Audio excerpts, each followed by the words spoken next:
What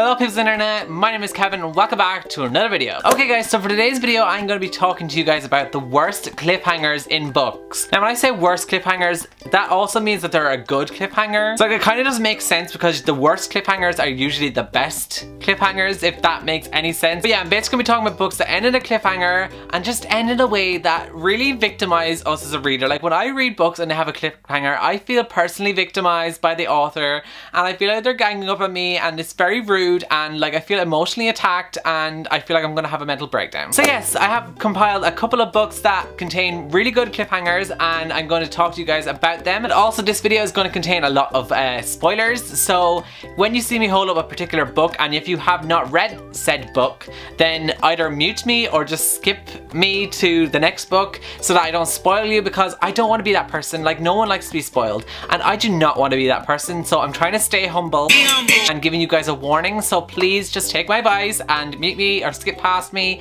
if I'm talking about a book that you don't want to be spoiled on, okay? So without further ado, let's just get straight into it. So the first cliffhanger I am going to be talking about comes from the book Insurgent by Veronica Roth. So basically this book ends with like a video message being given to the rest of the people in the city, basically telling them that like the rest of the world has gone to shit. Like the world is just absolutely f***ed. And the people in here were basically test subjects because they were looking for the divergence to come out into the world and stuff like that. And basically then it just ends. Like we see the video message and then it just ends. Just ends. Like Veronica Roth was really coming for us and just like wanting to mess up with our emotions and just be like, yeah guys, I'm just gonna end it here now and deal with it. So I had to deal with it and I had to wait for the next book and it was an emotional time, but we finally got the next book and got more explanation.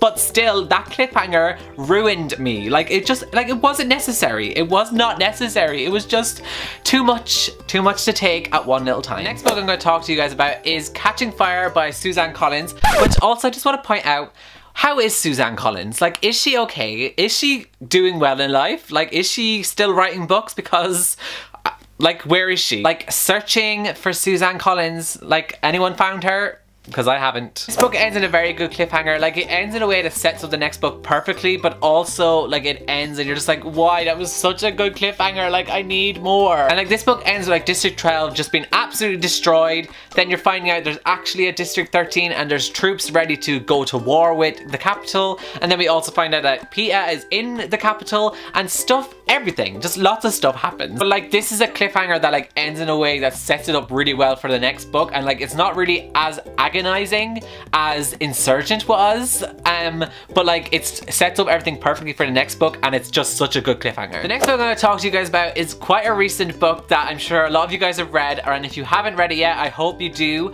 and that is going to be Lord of Shadows by Cassandra Clare.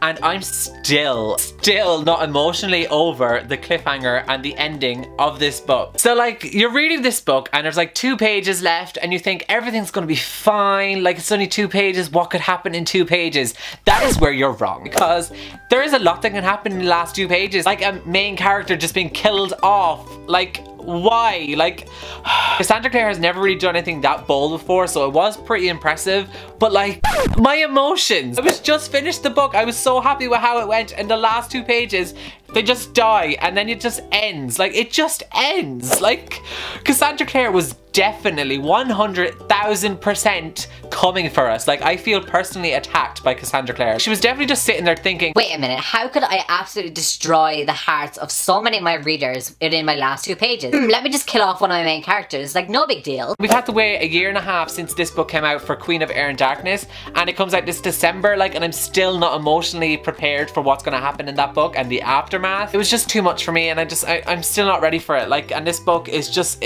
I have a wound in my heart from this book still. Next thing I have to talk to you guys about is The Dream Thieves by Maggie Stiefvater, and this is actually a book series I don't know if I'm going to continue on with, and I might DNF because I'm just not really invested in this series and I find it quite boring and like not enough stuff happens, like the pacing's really bad. But having said that, this book ends in the most annoying cliffhanger ever for me, because as I just said, like I didn't really want to continue on with the series, but because of how this ends, I feel like I need to read Blue Lily Lily Blue because at the end of this book, Blue's mother has gone missing, and then we find out that she's gone underground, I think. It just ends like that, and I'm just like, now I need to know what happened to Blue's mother, or what's going to happen to her. But like, I just don't want to read the book because I just don't know if it's going to be as slow as the Dream Thieves was, because this was just so slow and nothing happened until the last few pages. Like, the cliffhanger from this book is just so annoying because now I actually want to consider reading it, but I really don't want to. Do you guys see my struggle? Next book I'm going to talk to you guys about is A Court of Mist and Fury by Sarah J Maas,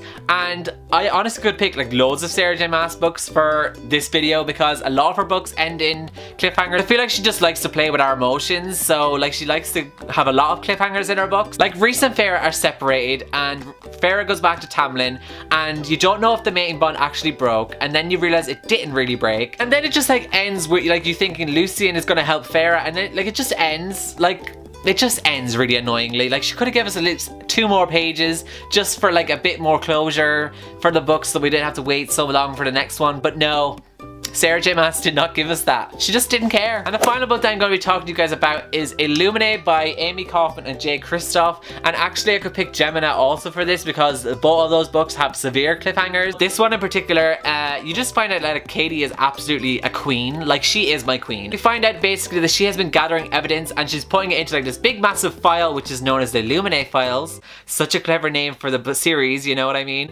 And then they just like are going to take down Baytech, and like it's just very much a badass cliffhanger because like you're just like, wow, this is going to be an intense series, and you just want the next one because you're like, I want to know what's going to happen next. I just can say loads of good things about the ending of this book and Gemina. They both end so well in terms of cliffhangers, like bravo. So guys, that is going to be it for my worst cliffhangers in books, I guess. And let me know down below if you've read these books and what you thought of the cliffhangers. How did it make you feel? And let me know down below if there's any other books that have really good cliffhangers that you have read. And other than that, I shall see you all next time in my next video. So goodbye guys.